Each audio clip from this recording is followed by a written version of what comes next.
안녕하세요. 11번 문제 풀어볼게요. 일단 논리 퀴즈 문제이고요. 남자 6, 여자 4명, 10명 이렇게 되어 있습니다. 논리 퀴즈 문제는 일단 변수 먼저 보는데 ABC 부서 3개가 이제 또 하나의 변수고요. 그리고 수입니다. 수. 결국 남자, 그리고 여자 6명, 4명 있고 A부서, B부서, C부서가 있고 이 전체 칸에 10명이 배치가 되면 되겠습니다. 그럼 이제 조건을 한번 볼게요. 각 부서에 적어도 한 명의 신입 외교관을 배치한다라고 나와 있고요. 좀 당연한 말이고 각 부서에 배치되는 신입 외교관의 수는 각기 다르다. 좀 중요하네요. 그래서 새로 배치되는 신입 외교관의 수는 A가 가장 적고 C가 가장 많다. 이렇게 되겠네요. 그러면 각 숫자가 다르니까 경우의 수를 나눠서 살펴봐야겠죠. 그래서 이게 굉장히 중요한 것이고 여자 신입 외교관만 배치되는 부서는 없다라고 나옵니다. 그래서 이런 경우에는 그러니까 한 명의 외교관이 이제 배치되었을 때 그때 여자 신입 외교관만 배치되지는 않았다 이렇게 해석해 주시면 될 것 같고요. 그리고 B에는 새로 배치되는 여자 신입 외교관의 수가 새로 배치되는 남자보다 많다라고 했기 때문에 이게 핵심 선지인 것 같습니다. 그러면 B에는 적어도 여자가 2명 이상이어야겠고요. 그거를 기준으로 여기 외교관의 수의 경우의 수를 나눠 보겠습니다. 일단 합이 10이기 때문에 3, 3, 3을 기준으로 둡니다.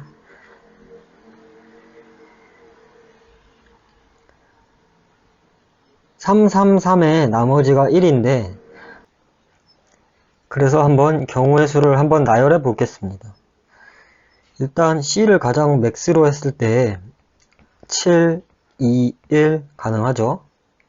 그리고 B 여기는 2 이상이어야 되고 그 다음에 A를 하나 줄여서 6 그리고 여기를 하나 늘린 3, 1 이렇게 가겠습니다. 그 다음에 또 하나 줄여서 5, 3, 2 이렇게 가능할 것이고요. 그리고 마지막으로 5, 4, 1 이렇게 하고 더 이상은 줄일 수 없겠습니다. 그렇게 해서 이 총 부서의 외교관의 수를 확정을 해주려고 하는데 일단 7, 2, 1 가능한지 한번 보겠습니다. 제가 여기서 살짝 비효율적으로 풀었는데 여자 신입 외교관만 배치되는 부서가 없고 그리고 여자 신입 외교관의 수가 새로 배치되는 남자 신입 외교관 수보다 많다라고 했기 때문에 7, 2, 1은 가능할 수가 없습니다. 적어도 3명이 있어야겠죠. 뭐 여자 둘, 남자 하나 이렇게.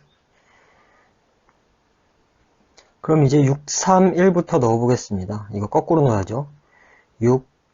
여기 6, 3, 1 이렇게 넣었을 때 여기 여자가 둘, 여기 1명. 그럼 여기 1명은 남자여야겠죠?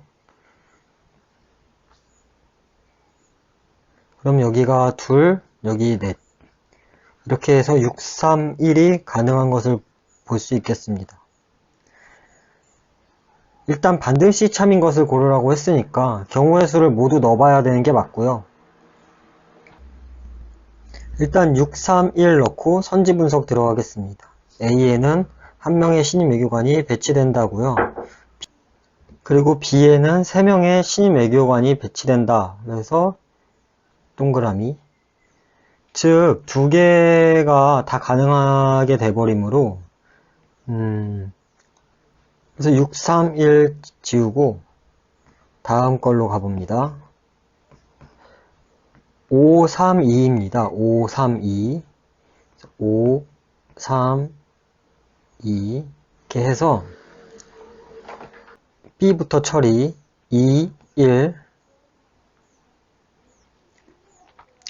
그럼 이제 C에는 5명의 신입 외교관이 배치된다 라고 했을 때 이건 틀렸고 B에는 한 명의 남자 신입 외교관 맞고요. C에는 2명의 여자 신임 외교관이 배치된다. 맞고요.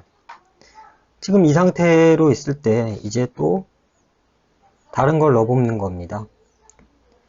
532 넣어봅니다. 532. 그러니까 가능한 경우의 수가 여러 개라는 것입니다. 한 가지 케이스만으로 확정할 수 없다는 얘기고, 532 넣었을 때 여기에는 역시 B부터 2, 1이겠고요. 그리고 A 같은 경우에는 알 수 없죠. 여자가 A에 한 명이 배치되는 그런 경우만 빼고는 알 수 없는 경우가 되겠고, 역시 C도 마찬가지죠. 알 수 있는 거는 지금 제가 그려놓은 이것뿐입니다. 그래서 또 이걸로 선지를 한번 보면은 A에는 한 명 아니죠? 2명 되죠? B에는 3명 맞죠? 그리고 C에는 5명 맞는데 이거 볼 필요 없는 거죠. B에는 남자 1명 맞고요. C에는 2명 여자, 이것도 알 수 없는 선지. 세모. 반드시 참일걸 고르라고 했으니까 C에 여자 둘이 아닌 여자 1명을 넣어보고 한번 해보는 겁니다. 그럼 여기 남자 넷, 여기 남자 1, 여자 1 이렇게 해서 가능한 걸 볼 수 있습니다. 그래서 5번 X. 그래서 이제 2번이나 4번이냐가 결정이 나겠네요. 5, 4, 1 마지막으로 넣어보겠습니다. 5, 4, 1. 그럼 여기 1은 당연히 남자일 테고요. 그리고 여긴 여자가 남자보다 많아야 되니까 3, 1 이렇게 들어가겠습니다. 그리고 여기 5명은 뭐 알 수 없고요. 그래서 이거 2번하고 4번을 물어볼 때 B에 꼭 3명이 배치되지 않아도 배치될 수 있고, 그런데 B에는 꼭 1명만이 이렇게 3가지 경우에 다 남자가 배치되는 경우를 볼 수 있습니다. 그래서 뭘 해도 반드시 참인 건 4번 정답으로 하시면 되겠습니다. 네, 12번 문제. 이것도 역시 논리 문제고 반드시 참인 거 고르라고 합니다. 일단 변수가 가불병 3사람이 진술이 있고요. 범인이 있습니다. 근데 지금 3사람 중 한 사람 진술은 모두 참, 한 사람은 모두 거짓, 한 사람은 참, 하나는 거짓. 이렇게 얘기를 하는데, 저는 이런 문제를 쉽고 빠르게 푸는 방법은 솔직히 잘 모르겠습니다. 모르겠지만, 리스크 없이 풀 수 있는 방법은 어느 정도 안다고 저는 생각을 하고 있거든요. 그래서 이렇게 한번 따라 보시죠. 이게, 갑이 일단 얘기를 합니다. 단독범이고 2층에 묻고 있다라고 나옵니다. 그럼 이게 두 개가 AND로 연결되어 있으니까 이렇게 밑에 을의 첫 번째처럼 조건문으로 연결된 것보다는 조금 더 확실하게 알아낼 수 있겠죠. 근데 을의 지금 두 번째 주장이 단독범이 아니고 라고 얘기합니다. 그러면 이 가능성이 단독범이거나 단독범이 아닐 수 있습니다. 그럼 만약에 단독범이라면 을의 두 번째 주장이 틀리고 2층까지 묻고 있다라는 갑의 주장을 맞게 가정을 해볼 수가 있겠습니다. 근데 이런 상황은 가능하지 않겠죠. 예를 들어서 갑의 첫 번째 문장과 을의 두 번째 문장이 동시에 참인 이런 경우 말입니다. 그래서 요렇게 그리고 이렇게 이 3가지 경우를 지금 가지고 나머지 칸을 고려해 보면은 리스크 없이 문제를 풀 수 있는 그런 방법이라고 할 수 있겠습니다. 그럼 첫 번째 경우를 한번 보죠. 갑의 첫 번째 문장이 참이라는 경우 단독범이고 2층에 묻고 있는 경우입니다. 그럼 당연히 을의 단독범이 아니고 같은 방에 투숙하고 있지도 않다가 거짓이겠고요. 범인이 2층에 묻고 있으니까 을의 첫 번째 주장, 즉 단독범의 소행이라면 5층에 투숙하고 있다라는 게 거짓이 되겠고요. 그럼 둘 다 거짓인 을의 경우가 나왔으니까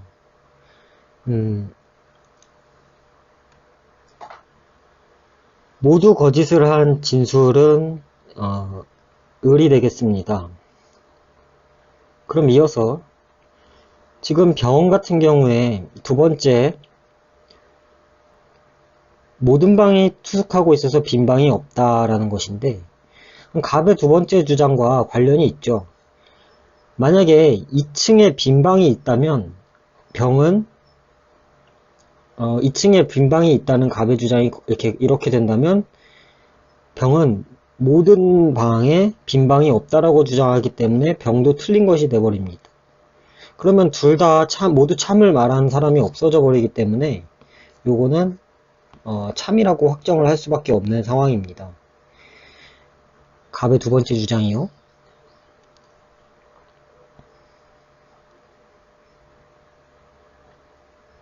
그럼 병의 두 번째 주장은 거짓일 수도 있고 참일 수도 있는 상황입니다.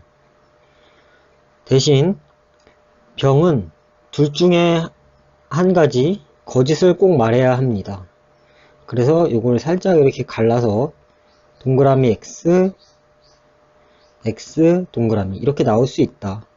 요 정도 해놓거나 아니면 여기 그냥 칸을 비워 놓으셔도 됩니다. 저는 비워 놓는 걸 선택하겠습니다. 그 다음 이제 두 번째 보겠습니다. 갑의 첫 번째 주장이 거짓이고 을의 두 번째 주장이 참인 경우, 그러면 단독범이 아닌 을의 두 번째 주장이 참이기 때문에 지금 이 경우에는 병의 첫 번째 주장과 정확히 모순관계를 이루고 있습니다. 때문에 을의 두 번째 주장이 맞다면 병의 첫 번째 주장은 틀린 것입니다. 그렇게 되면 아까 방금 전에 봤던 갑의 두 번째 주장과 병의 그 두 번째 주장 역시 둘 다 거짓이게 되면 표시를 하면서 그냥 할게요. 둘 다 거짓이 이렇게 돼버리면은 갑과 병 모두가 모든 거짓말을 하게 되므로 지금 갑의 두 번째 주장이 맞고 그리고 병의 두 번째 주장이 틀려버린 이 경우 하나만을 생각할 수 있겠습니다. 그래서 을이 모두 참을 말한 것이 되어버리는 경우가 나오고요. 마지막으로 이제 갑의 첫 번째 주장과 을의 두 번째 주장이 모두 거짓말인 경우 병은 모두 참만을 말을 해야겠죠. 그래서 모든 방이 손님이 투숙하고 있어 빈 방이 없기 때문에 갑의 두 번째 주장인 2층이라는 특징 또한 참이 될 수밖에 없습니다. 2층에는 빈 방이 없다. 2층에 빈 방이 있어 버리면 병의 두 번째 주장이 거짓말이 되기 때문이죠. 때문에 을의 첫 번째 주장도 거짓말이 되어 버려야 되는 것이죠. 이렇게 해서 모든 경우를 다 찾아놨습니다. 자, 그러면 이제 선지를 보시죠. 갑의 진술이 둘 다 거짓일 수 있다. 처음에 배제했습니다, 이거. 그리고 2번, 2층에는 빈 방이 없지만 다른 층에는 빈 방이 있다 라고 나옵니다. 지금 여기 갑의 두 번째 주장 모두 참인 것으로 나오죠. 갑의 두 번째 주장은 어떻게 하든 참인 것입니다. 그럼 2층에는 빈 방이 없는 건 맞습니다. 하지만 다른 층에 빈 방이 있는지 아닌지는 알 수 없는 노릇입니다.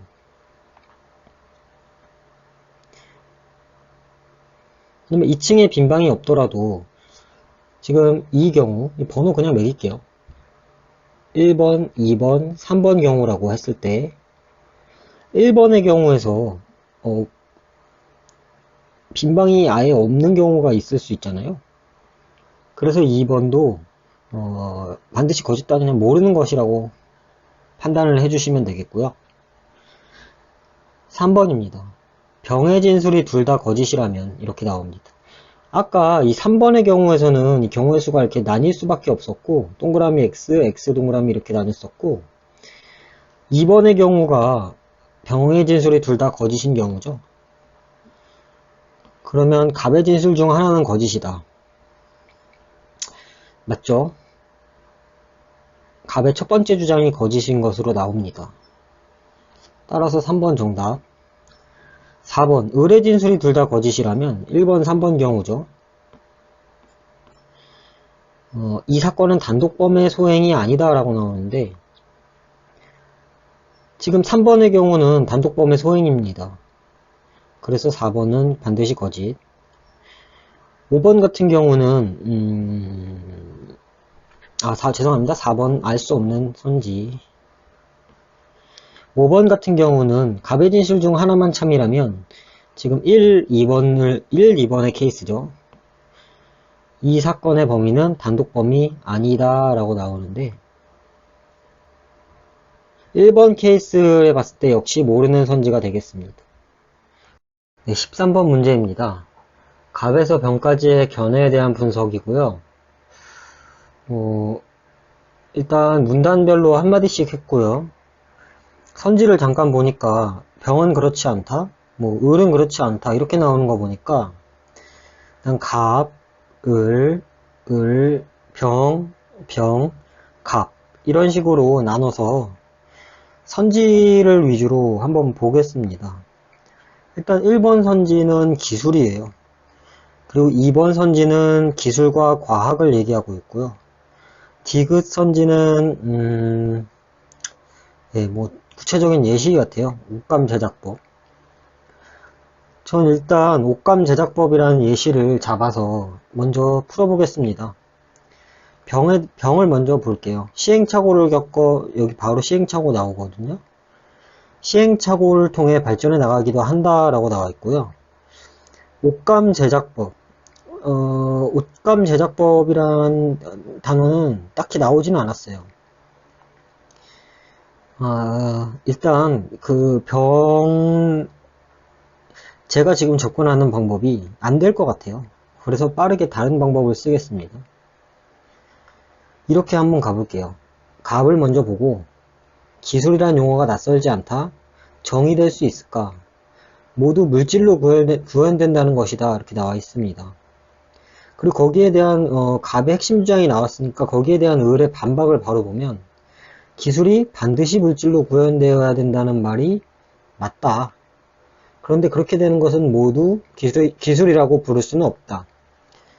이렇게 할게요. 여기 과학, 물질, 낫 물질, 그리고 갑, 을, 병. 자, 이건 기술을 여부입니다. 어떤 걸 기술로 생각하는지를 이제 나누는 겁니다. 갑 같은 경우에는 일단 기술이라고 부르는 것은 모두 물질로 구현된다고 합니다. 그리고 나머지 과학이나 비물질에 관한 얘기는 하지 않았어요. 을 같은 경우는 여기요. 기술이란 용어의 적용을 근대 과학혁명 이후 등장한 과학이 개입한 것들로 한정한다고 합니다. 그럼 과학은 기술이죠. 반드시 물질로 구현된다 하는 말이 맞다고 합니다. 하지만 그렇게 구현되는 것들을 모두 기술이라고 할 수는 없기 때문에 물질에는 세모라고 해놓겠습니다. 그리고 병은 과학이 개입한 것들이 기술이래요. 그럼 과학에 동그라미 치면 되겠죠? 과학이 개입하면 모두 기술이니까. 그런 과학이 개입한 것들만 기술로 간주하면 안 된대요. 그리고 또 지성이 개입해야 기술이고, 여러 가지 방법들. 이 방법들이라는 게 제가 말한 이 비물질이라는 겁니다. 그래서 물질도 맞지만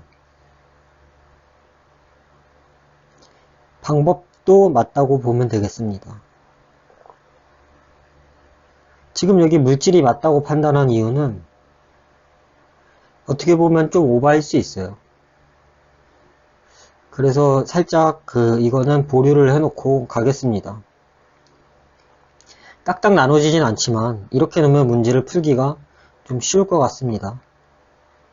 일단 기억을 보니까 셋 중에 갑이 가장 넓은 게 아니라 갑이 가장 좁습니다. 지금 물질과 과학 사이에 포함관계 같은 것들이 나와 있지 않기 때문에 기억은 틀렸다고 보시면 되겠습니다. 병이 가장 넓죠. 병이 넓고 갑이 가장 좁다. 그리고 니은, 을이 모든 기술에 과학이 개입했다는 주장에 동의합니다. 지금 을, 여기 과학, 병은 그렇지 않다라고 나오는데, 자, 병은 이렇습니다. 과학이 개입한 것들이 기술입니다. 그럼 포함관계가 과학에서 기술로 가는 거예요. 이렇게 지금 모든 기술이 과학이 개입해 있다는 것은 기술에서 과학으로 가는 겁니다. 을에 봤을 때 기술이란 용어의 적용을 과학이 개입한 것들로 한정한다고 얘기를 했으니까 굳이 벤 다이어그램을 그려보면 기술, 과학 이렇게 되는 것이고요.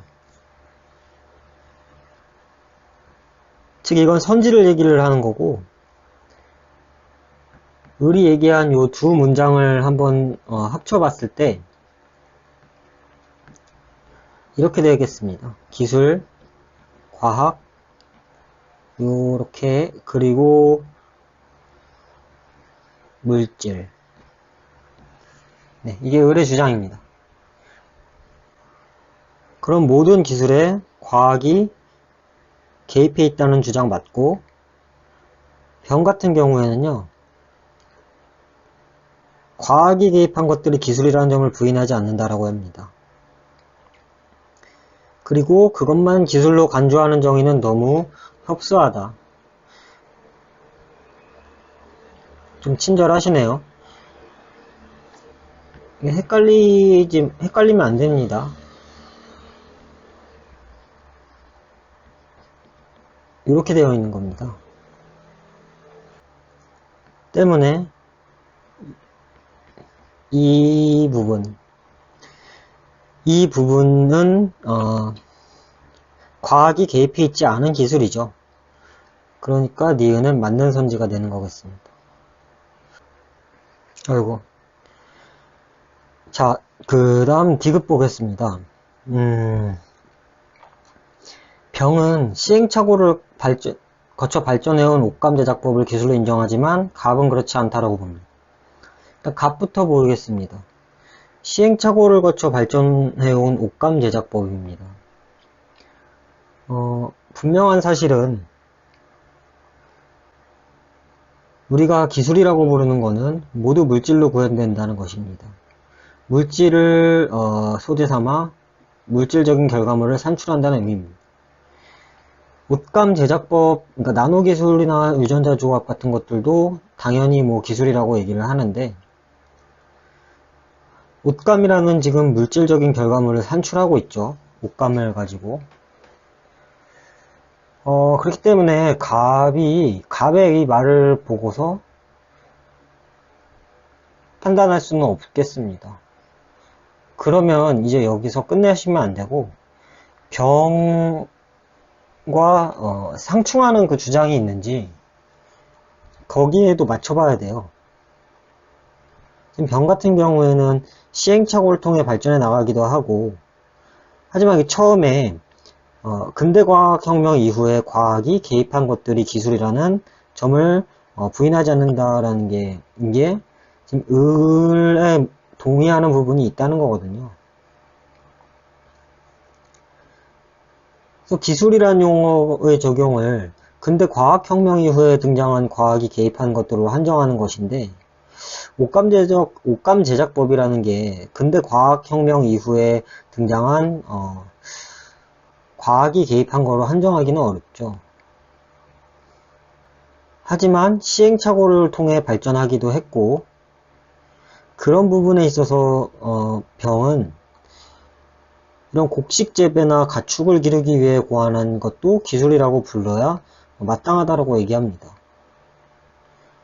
그래서 지금 우리가 처음 여기에 들어오게 된 그 이유, 갑과 상충하는 주장이 있는지를 볼 때 지금 시행착오를 거쳐 발전해온 옷감 제작법에 대한 상충하는 주장은 없고, 병의 주장은 저는 이거를 인정한다고 봐야 된다고 봅니다. 예. 그러니까 요 부분이죠. 옷감 제작법이. 그래서 이 앞에 문장은 맞는데 갑은 그렇지 않다라는 부분에서 갑도 인정할 수 있는 부분이 분명히 있습니다. 확실하진 않지만 그냥 물질적인 결과물을 산출한다고 해서 그게 다 기술은 아니지만 갑이 그렇지 않은지는 판단하기는 어렵다는 거죠. 그래서 니은 정답으로 하시면 될 것 같습니다.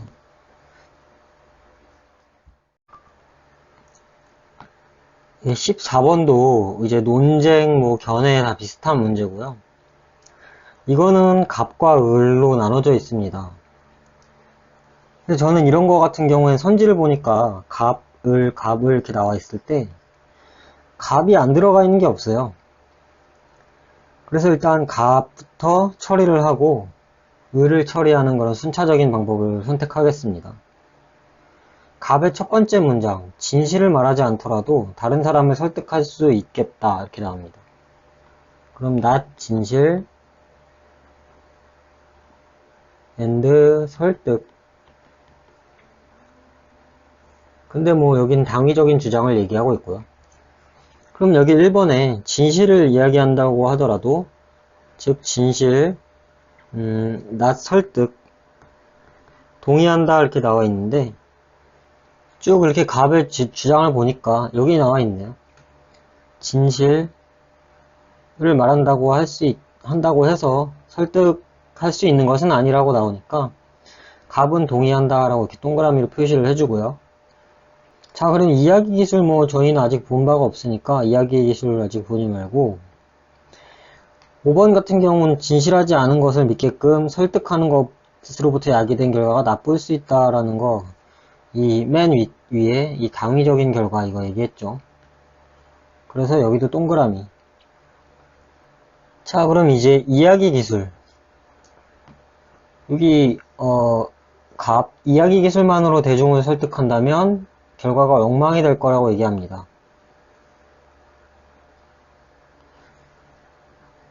자, 2번 가능하다는 것에 동의하지 않는 게 아니라 엉망이 된다고 얘기하는 거죠. 그래서 2번 제껴주고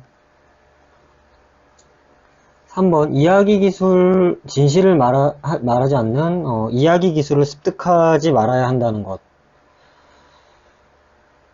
이야기 기술만으로 대중을 설득한다면 엉망이 된다는 것이고,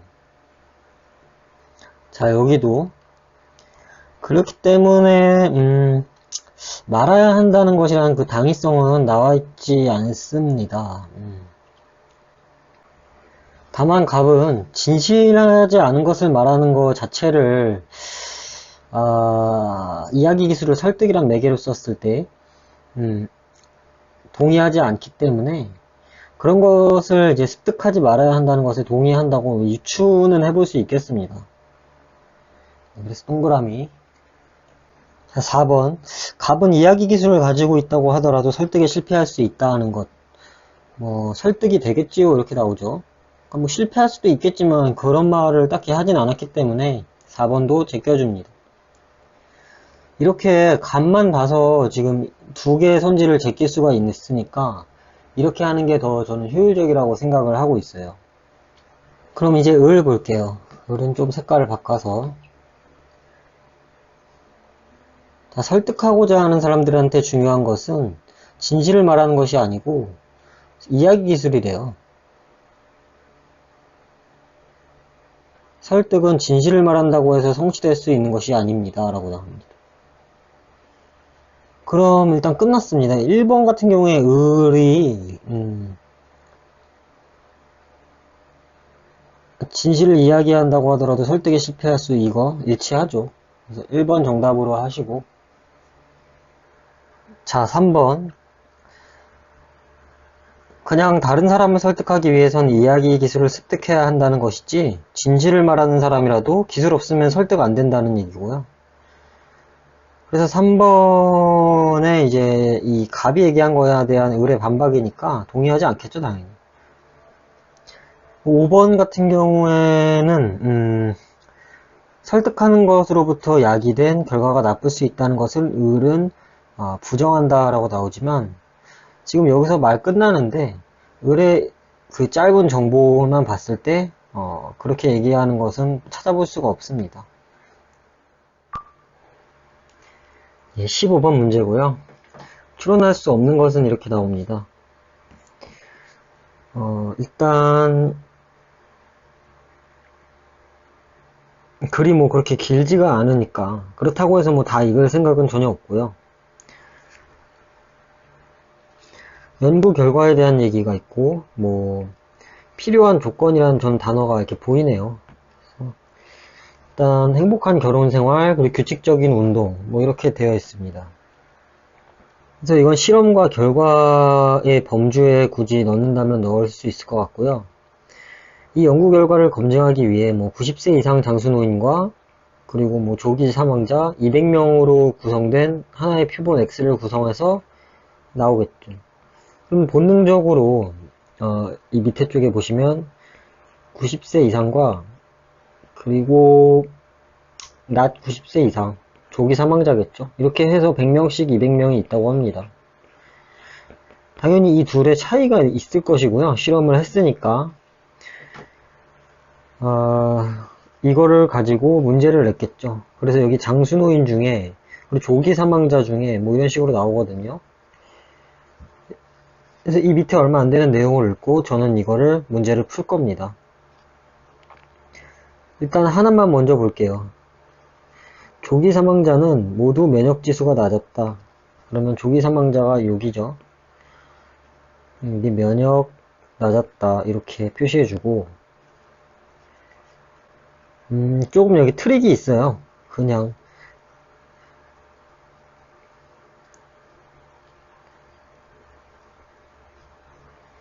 그 때문에 우리가 알 수 있는 정보 요거 확실한 것만 해놓고 확실하지 않은 이런 정보 같은 경우에는 따로 표시를 해놓겠습니다. 이런 거.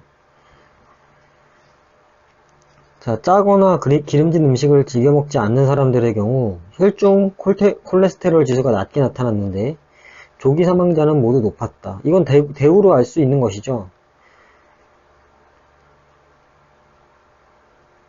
조기 사망자가 혈중 콜레스테롤 지수가 모두 높았을 것이고, 그러면 여기 짜거나 기름진 음식을 즐겨 먹지 않은 사람들의 경우에 또 대우가 취해지기 때문에 짜거나 기름진 음식을 즐겨 먹는 사람이겠죠. 그럼 여기 조기 사망자에다가 짜, 질 이렇게 해놓을게요. 이해 가시나요? 요걸 논리식으로 굳이 쓰지 않고 이렇게 높았다 그러면 낮지 않다니까 얘네들은 모두 즐겨 먹는구나 이런 식으로 대우를 취해서 거슬러 올라간 겁니다. 그 결과물이 이거고요. 또 이제 규칙적인 운동을 하지 않은 사람들은 모두 베타 호르몬이 적게 분비된 것으로 나타났는데 그 사람들은 체지방 비율이 정상 범위를 넘어섰다고 한다.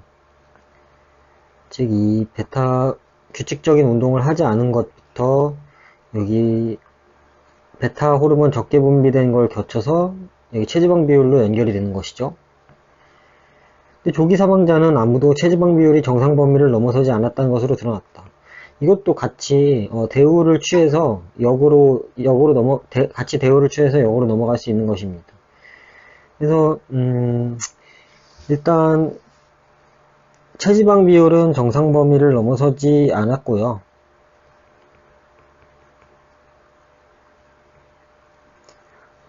그리고 베타 호르몬은 평균치보다 적게 분비되지 않았을 것입니다. 어떻게 표시해 볼까요?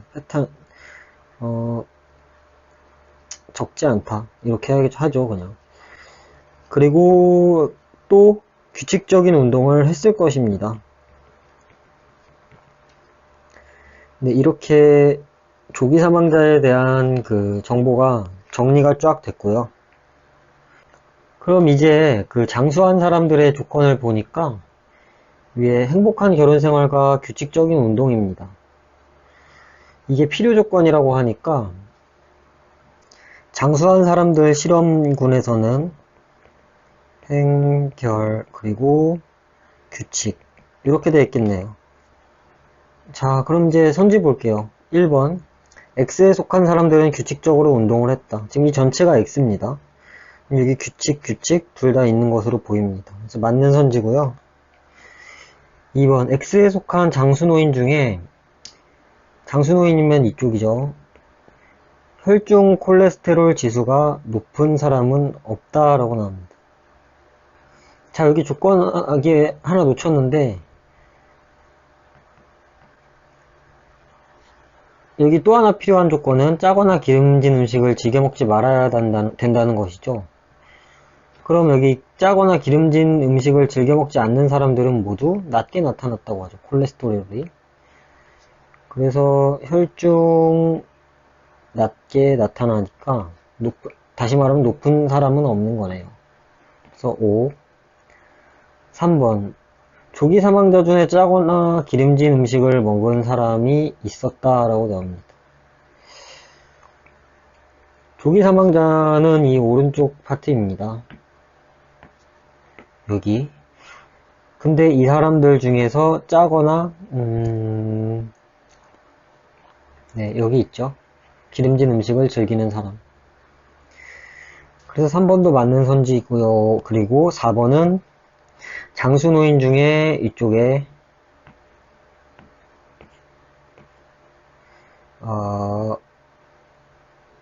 체지방 비율이 정상 범위를 넘어서지 않는 사람이 있다. 지금 체지방 비율이 정상 범위를 넘어서지 않으려면 지금 여기 이 부분에 관련된 거거든요.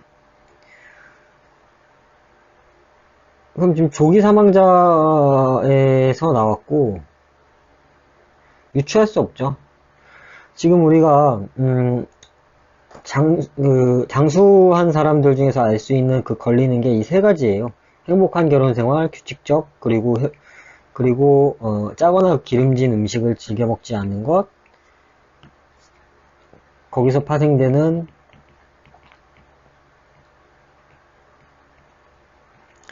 혈중 알코올 농도, 혈중 콜레스테롤, 이렇게 뭐 세 가지 혹은 네 가지인데 지금 여기 체지방 비율 같은 경우에는 아무리 많이 양보를 한들 보십시오. 여기 규칙적인 운동하고 베타 호르몬하고 체지방 비율에 연결이 되어 있죠. 그럼 규칙적인 운동이 걸려있긴 한데 여기는 규칙적인 운동을 하지 않은 사람들로 시작하잖아요. 즉 전건 부정으로 시작하기 때문에 이걸로는 여기까지 도달할 수 없는 논리식이죠. 그래서 추론할 수 없는 게 4번 선지입니다. 자, 5번도 검토 빠르게 하고 끝내겠습니다. X에 속한 조기 사망자라면 지금 이쪽이죠. 오른쪽. 누구나 행복하지 않았거나 베타 호르몬이 분배되지 않았다라고 나오는데 지금 베타 호르몬이 평균보다 적게 분배되지 않은 거 여기 확인하실 수 있죠. 그래서 일단 이 뒤에 부분이 맞기 때문에 이거는 그냥 맞다고 얘기를 할 수 있는 것이고요. 이 결혼생활을 행복하지 않았다라는 거는 엄밀히 말하면 추론할 수가 없습니다.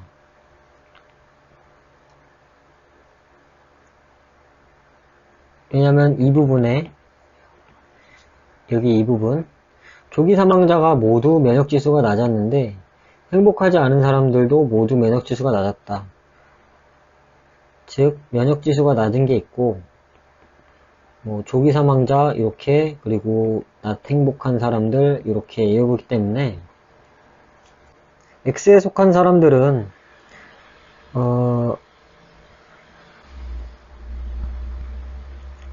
이 경우에는 이 정원도 맞다고 봐야겠네요. 왜냐면 지금 장수한 사람들이 다 행복한 결혼 생활을 했으니까, 다시 말해 행복한 결혼 생활을 한다고 해서 다 장수하는 건 아니지만, 장수한 사람들, 특히 X에 속한 사람이라면 모두 행복한 결혼 생활을 했으니까, X 속한 사람들에 대한 정보에서 결혼 생활이 행복하지 않은 사람들은 다 조기 사망자에 들어가 있겠죠. 그래서 여기 not 행결 이렇게 추가해 주시고, 네, 5번도 맞는 선지가 되겠습니다. 네, 16번 문제 볼게요. 기억에 대한 평가로 적절한 것이니까 일단 기억이 뭔지 봅니다. 다음에 두 가지 반박이고요. 첫째, 둘째까지만 저는 찾아 놓을게요. 그리고 뭘 반박하는지는 알아야겠죠. 비교 가능한 속성을 아는 것이 그러니까 여기 앞에는 똑같은 거고, 관계를 아는 것보다 선행하며, 표현의 등장에서도 선행이 있다는 그런 견해에 대해서래요. 그럼 제가 이해한 바로는 속성이 있고 나서 관계, 이거는 그 조건문이 아닙니다. 표현에서도 그렇다니까 뭐 표현 이렇게 해볼게요.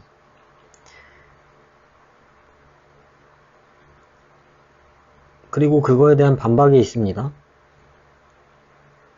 관계가 당연히 속성보다 더 선행하는 사례가 되겠죠.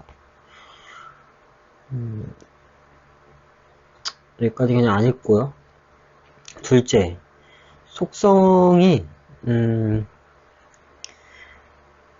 먼저 나타나는 것도 아니다. 그냥 뭐 속성, 뭐 관계, 뭐 이렇게 같이 나타날 수도 있다. 뭐 이런 뜻인 것 같아요. 그래서 이제 선지를 보면 A가 B보다 C에 더 유사함과 같은 관계를 이해하지 못하고서는, 자, 표현, 그럼 이게 뭐 관계가 있어야 즉 속성에 해당하는 표현이 있다라는 얘기죠. 그래서 이 두 가지 반박에서 첫 번째 반박에 해당하네요, 여기. 기억을 강화한다 맞고요. 다음 니은. 어느 사람이 더 훌륭할 수 판단할 수 없더라도 표현을 안다는 것은 기억을 강화한다. 즉 관계가 없더라도 표현이 있다는 건데, 주로 반박해야 되는 지금 이 문장, 속성이 있고 속성을 아는 것이 관계보다 선행한다는 그런 문장과는 관련이 없습니다. 이 이후에 관계가 생길 수도 있는 거고 아닐 수도 있는 것이고요. 그래서 선행 여부와는 전혀 관계가 없는 선지가 되겠고, 디귿, 인간임이라는 속성을 정의하기란 불가능하지만 인간이다와 같은 표현은 모든 언어에 존재한다. 기억을 강화한다라고 얘기합니다. 자, 이거는 속성이 그냥 정의하기가 불가능하지만 표현은 있다. 지금 뭐 관계에 대해 얘기하지 않고서는 반박을 하진 못하기 때문에 디귿도 틀린 선지. 그래서 정답은 1번 하시면 되겠습니다. 17번 문제, 실험에 대한 분석으로 가장 적절한 것은 나오고요. 쓱 보니까 뭔가 특수기호 같은 걸로 좀 어렵게 보이려고 하는 것 같은데, 사실 이런 게 오히려 더 별거 없는 경우가 많습니다. 또 이게 헷갈리게 하게 하려고 이 222랑 220 이렇게 차이를 뒀죠. 그거는 이제 질량수에 따라 다른 것이고, 반감기가 다르다고 합니다. 반감기를 얘기하려고 하는 거고, 여기 3.81, 55.6 이런 거 체크해 놓으시고, 이런 것도 체크해 놓으셔야겠죠. 차이니까 220R에는 50cm 이상 떨어지면 영향 안 나타나고요. 222는 균일하게 분포된다고 합니다. 그리고 이제 실험을 그걸로 가지고 했는데 0, 20, 60cm 떨어진 지점에서 측정했기 때문에 또 밀폐됐는지 봐야 되겠죠. 이제 밀폐됐고요. 거기에서 나오는 이제 방사선량을 이제 체크하면 되는 것 같습니다. 약간 이게 그 패닉이라고 하죠. 예를 들면 이런 문제를 딱 보고 나서 바로 어렵겠다 하고 패닉에 빠지지 않고 그냥 직관적으로 이해를 하신다면은 이해가 될 때가 있고, 그 직관이라는 것도 굉장히 생각보다 늘더라고요. 문제를 똑같은 걸 봐서 그런 건 아니고 비슷한 문제를 여러 번 보다 보면은 좀 직관이라는 것도 되게 늘게 됩니다. 그래서 겁먹지 않은 게 가장 중요하다고 저는 생각을 하고요. 자, 그럼 석재에서 0, 20, 60 이제 떨어졌을 때 뭐가 차이가 나는지 한번 볼게요. 일단 220R에는, 그러니까 220은 50cm 이상 떨어지면 영향이 나타나지 않으니까 여기 이렇게 잘라주고, 방사능이 발견된 거 보니까 당연히 이제 방사성 물질인 222가 포함되어 있겠죠. 그러면 지금 이 위에다 살짝 22, 220 이렇게 쓰시고, 여기 한 개는 무조건 포함되어 있을 것입니다. 그럼 여기도 한 개가 무조건 포함되어 있을 것이고요. 여긴 0, 0 이렇게 되겠죠. 자, 그리고 2는 밀폐된 공간에서 균일하게 분포한다고 했기 때문에 여기 B에 있는 것은 2가 모든 것이겠죠. 그래서 여기는 20, 20 하나도 안 들어가 있고요. 좀 특이하니까 선지를 바로 와서 B에 관한 것을 보니까 20, 22를 모두 포함한다. 틀린 선지죠.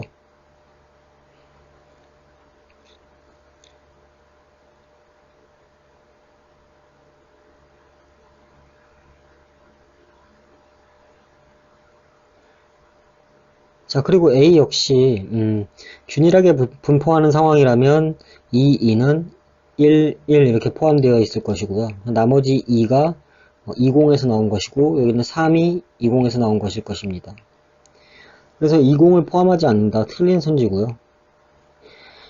3번 0cm 떨어진 지점에서 측정된 A의 방사선은 이렇게 나옵니다. 0의 A의 방사선은 모두 2에서 나온 것이다. 틀렸죠. 1, 3이죠. 20cm 떨어진 지점 4번입니다. 여기서 A와 B의 방사선은 모두 2에서 나온 것이다. 아니죠. A에서 20을 포함하고 있습니다. 60cm 떨어진 지점에서 A의 방사선과 B의 방사선은 모두 2에서 나온 것이다. 60cm, 222 이렇게 확인해 주시면 5번이 정답이 되겠습니다. 그래서 이게 상판에서도 가끔 나오고 언어에서도 가끔 나오는 건데요. 이미 나와 있는 뭐 이런 표에다가 줄글로 이렇게 정보를 주어서 대입을 해서 시각적으로 이제 풀어낼 수 있게 하는 그런 어떤 문제라고 볼 수 있겠습니다. 네, 18번 문제고요. 기억에 대한 평가로 적절한 것은 고르라고 합니다. 그래서 기억의 이론 A 뭐 이렇게 나와 있고,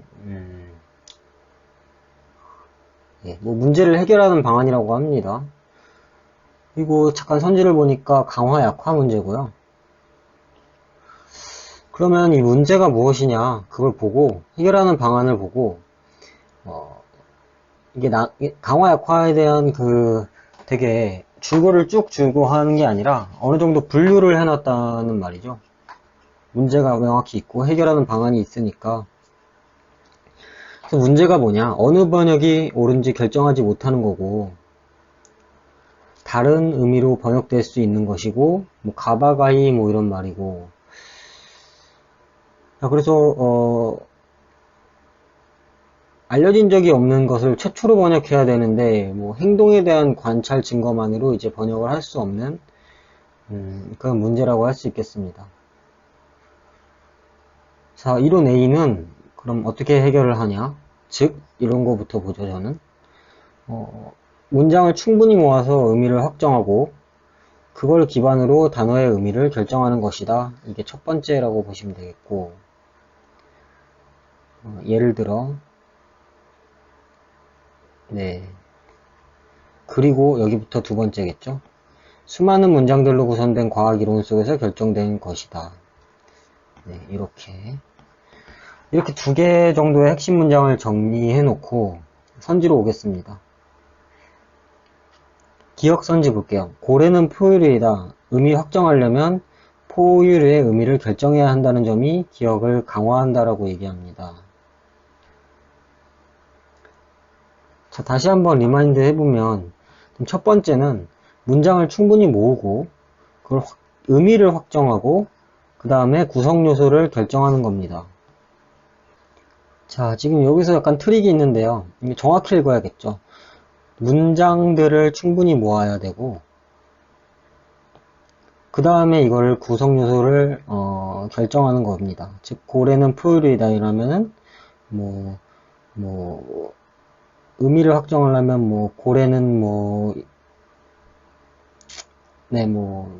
파란색이다 뭐 이런 식으로 여러 가지 문장을 모아서 구성 요소의 의미를 결정한다는 얘기니까 포유류의 의미 하나를 결정한다는 이거를 단어라고 말을 바꿈 해보시면은 문장이 지금 기억을 강화한다고 볼 수는 없겠죠. 전체의 의미로부터 구성 요소를 결정하는 것이니까요. 그래서 기억은 틀렸고, 니은 힘이라는 단어의 의미가 뉴턴 역학에 의거하여 이런 뉴턴 역학이라는 그 고유명사를 봤을 때 제가 위쪽에서 읽었던 과학이론이 떠오릅니다. 그래서 수많은 문장들로 구성된 과학이론 속에서 이제 결정된다는 것이 그 뉴턴 역학이라는 것을 과학이론으로 얘기를 바꿔놓고 그걸로 인해서 결정될 수 있다고 얘기하니까 니은은 맞습니다. 디귿만 판단하면 되겠죠. 디귿 보시면은 지금 토끼와 같은 일상적인 단어는 직접적인 관찰 증거만으로 결정할 수 있다. 그러니까 피셋에서 직접적이다, 간접적이다 이런 말도 이제 많이 사용을 하는데 직접적인 관찰 증거 이런 것도 만으로 결정할 수 있다는 점이 기억을 약화한다라는 것이 이 이론에 어디 해당하는지 보겠습니다. 물론 이론 A가 전체로부터 그 구성 의미를 이제 구성 요소를 결정한다는 그런 의미상에서 직접적인 그냥 일상적인 관찰 증거만으로 결정될 수 있다는 것은 이 두 번째를 이제 비판하면서도 전체적인 맥락과 부합하기 때문에 전체적인 맥락을 정면으로 반박하는 그런 의미를 가지고 있기 때문에 약화한다고 바로 판단을 하셔도 되겠습니다. 근데 기본적으로 지금 이 전체 문단이 문제가 있고 그다음 그 해결 방안을 제시하고 있는데 지금 그 문제가 발생하는 이유가 언어 행동에 관한 관찰 증거 뿐이기 때문에 상이한 의미로 번역되는 것으로 인해서 나온 것이잖아요. 근데 이거는 그런 직접적인 그런 어떤 관찰 증거만으로도 의미를 결정할 수 있기 때문에 문제를 해결하는 방안 자체가 나올 이유가 없는 것이죠. 그렇기 때문에 기억이 약화된다라고 보시고 기억과 니은과 디귿 체크하시면 되겠습니다. 네, 지금 19, 20번 풀어볼 텐데요. 기억하고 니은에 이렇게 밑줄이 가 있고, 그리고 20번은 기억 니은을 이제 물어보는 것이고, 글의 길이가 상당히 긴데, 이런 거일수록 이제 19번 문제를 저는 잘 이용해야 된다고 이제 항상 얘기를 하고요. 그렇게 생각을 하고, 그래서 이제 선지의 구성을 보니까 약한 인공지능이다, 강한 인공지능이다, 인공 일반지능이다, 이런 식으로 돼서 크게 약한, 강한, 그리고 인공 일반지능으로 나눠져 있는 것을 어느 정도 유추해낼 수 있어요. 그래서 부합하지 않는 것을 고르라고 하니까 좀 볼게요. 여기 약한 인공지능과 강한 인공지능의 정의가 나와 있어요. 그래서 이거를 가지고 먼저 19번을 대충 풀어볼게요. 일단 약한 인공지능, 인공지능 번역기에 탑재된 것입니다. 그러면 그런 능력이 없는 인공지능이 약한 건데, 그런 능력이 뭐죠? 말의 의미를 이해하는 겁니다. 그래서 인공지능 번역기가 그 말의 의미를 이해할 수 있는지를 빠르게 찾아보겠습니다. 인공지능 번역기 여기 밑으로 쭉 오다 보니까 그러나 나와 있고,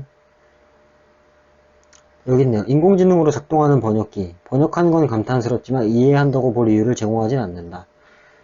그래서 인공지능 번역기는 문장의 의미를 이해하지 못하기 때문에 약한 인공지능 맞게 보면 되겠습니다.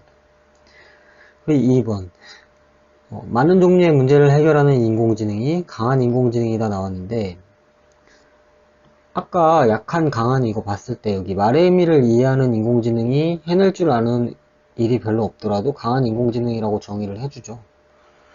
그럼 강한 인공지능에 대한 다른 재정의가 있나 이 밑으로 쑥 이렇게 스kim하면서 보고, 네, 없습니다. 끝까지 여기 말의 의미를 이해한다는 것이 따라 나와야지 라는 기준을 두고 있기 때문에 2번이 틀렸다고 바로 정답을 체크하시면 되겠습니다.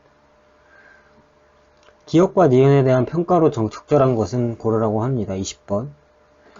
기억은 아무리 뛰어난 성능의 인공지능도 외형적 구조를 다룰 뿐 의미를 파악하지는 못한다. 굉장히 인공지능에 대해서 이제 좀 비관적인 얘기고요. 그래서 기억 먼저 볼게요. 기억을 강화한다. 단일한 인공지능의 활용 범위를 넓혀 말의 인지적, 감성적 이해 기능을 갖춘 인공지능을 만드는 일이 현실화되고 있다는 사실. 기억을 약화하겠죠. 강한 인공지능의 얘기잖아요. 말의 의미를 파악할 수 있게 한다. 이런 것들이 현실화되고 있다. 이런 얘기인데, 기억은 외형적 구조를 다룰 뿐 말의 의미를 파악하지는 못한다는 굉장히 비관적인 얘기므로 오히려 기억을 약화한다고 볼 수 있겠죠. 그리고 또 이제 또 기억에 가는 거네요. 니은. 인간의 개입 없이 바둑의 온갖 기법을 터득해 알파고 제로가 바둑이라는 말의 의미를 이해하지 못한다면 인간 중심적 편견에 불과한 그런 어떤 기억을 강화하겠죠. 말의 의미를 파악하지를 못한다고 하는데, 예, 그 기억이 그거잖아요.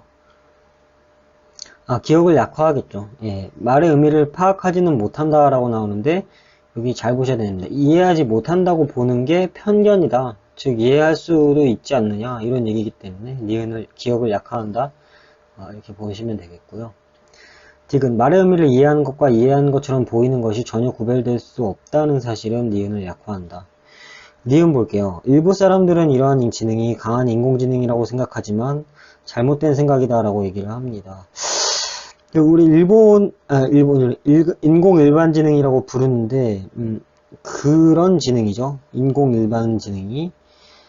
하지만 인공 일반지능은 강한 인공지능이 아니다. 왜냐하면 그렇게 보이는 것과 갖춘 거는 서로 다르기 때문에 마찬가지로 의미를 이해하는 것처럼 보인다는 것부터 이해한다는 것이 따라 나오지 않는다라고 나옵니다. 마찬가지로 그러니까 갖춘 것처럼 보이는 거랑 갖춘 것과는 다른 것처럼 이해하는 것과 이해하는 것처럼 보이는 것은 서로 다르다고 얘기를 하면 그것이 구별했기 때문에 다르다고 이해할 수 있는 것이고, 구별될 수 없다고 얘기를 하는 것이기 때문에 니은을 약화하는 것이죠. 그래서 디귿은 맞고, 그래서 4번 맞고. 너무 빨리 했는지 모르겠는데 일단 니은 같은 경우에는 강한 이건데요. 그 이유 자체가 왜냐면 인공하고 그 갖춘 것과는 보이는 것은 다르기 때문입니다. 이유가 갖춘 것, 보인 것 다르다고 얘기합니다. 근데 이게 다르다고 얘기한 것 자체가 이제 구분을 할 수 있기 때문에 다르다고 얘기를 하는 거거든요. 구별될 수 없다는 거는 뭐 꼭 같다는 얘기는 아니지만 구분은 할 수 있다는 얘기잖아요. 그렇기 때문에 이 갖춘 것을 뭐 이해하는 것, 그리고 이해한 것처럼 보인 것 이렇게 치환한 다음에 구별될 수 없다는 사실은 이렇게 보시면 되고, 꼭 같다는 얘기는 아닙니다. 이렇기 때문에 니은을 약화하는 거죠. 니은이 위에 있는 이 주장이니까요.